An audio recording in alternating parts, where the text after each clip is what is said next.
Megastar Chiranjeevi title పాత్రలో నటించిన చిత్రం వాల్తేరు వీరయ్య. రవితేజ ఇందులో కీలక పాత్రను పోషించిన సంగతి తెలిసిందే. వాళ్ళిద్దరి కాంబినేషన్లో వచ్చిన మూడో సినిమా ఇది. చిరంజీవి కంబ్యాక్ తర్వాత సాలిడ్ హిట్గా వాల్తేరు వీరయ్య సినిమాను అందరూ చెప్పుకుంటున్నారు. ట్రేడ్ వర్గాల సమాచారం మేరకు ఈ సినిమా 8 రోజుల్లోని 100 కోట్ల షేర్లను వసూలు సాధించింది. 2023 ప్రారంభంలోనే మెగాస్టార్ చిరంజీవి టాలీవుడ్కు మంచి కిక్ స్టార్ట్ ఇచ్చారని సినీ సర్కిల్స్ అంటున్నారు.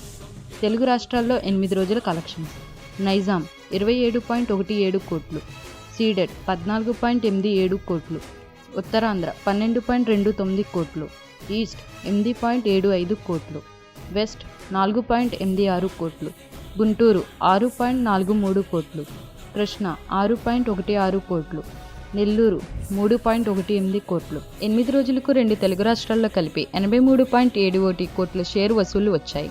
గ్రాస్ వసూళ్ల ప్రకారం చూస్తే అది 135.20 కోట్లని ట్రేడ్ వర్గాలు చెబుతున్నాయి. కర్ణాటక, రెస్ట్ ఆఫ్ ఇండియా కలిపి 6.40 కోట్లు వచ్చాయి.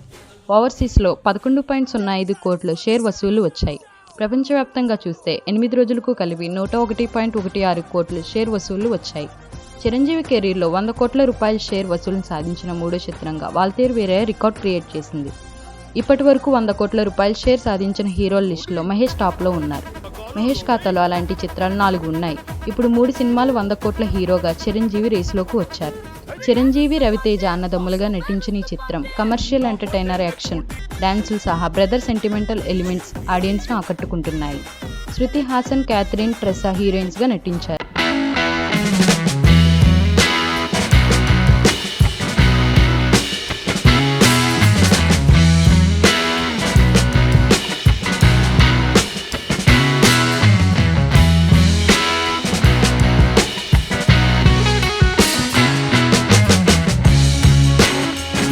అందించారు.